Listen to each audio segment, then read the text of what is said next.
বাংলাদেশে যে কয়জন বড় টেপ টেনিস তারকা রয়েছে তার মধ্যে অন্যতম হচ্ছে রাসেল আহমেদ শুক্কুর।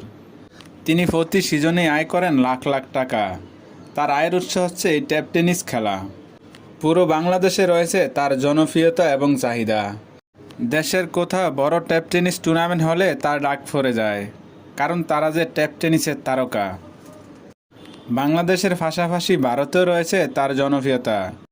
দেশের টেপ টেনিস ক্রিকেট কাঁপিয়ে এবার তিনি যাবেন সৌদি আরবে টুর্নামেন্ট খেলতে। আগামী 10 এপ্রিল থেকে শুরু হবে সৌদি আরবে প্রবাস বাংলা ক্রিকেট টুর্নামেন্ট। এই টুর্নামেন্টটি হবে টেপ টেনিস ক্রিকেটে, তাই তো শুক্কুরের কদর বেড়েছে।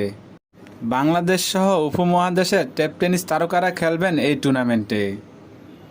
সৌদি আরবে প্রবাস বাংলা ক্রিকেট টুর্নামেন্ট খেলতে, তাই তো শুক্কুর এসেছেন তার ফর্ম পূরণ করতে। চুক্তিবদ্ধ হয়েছেন একটি দলের সঙ্গে।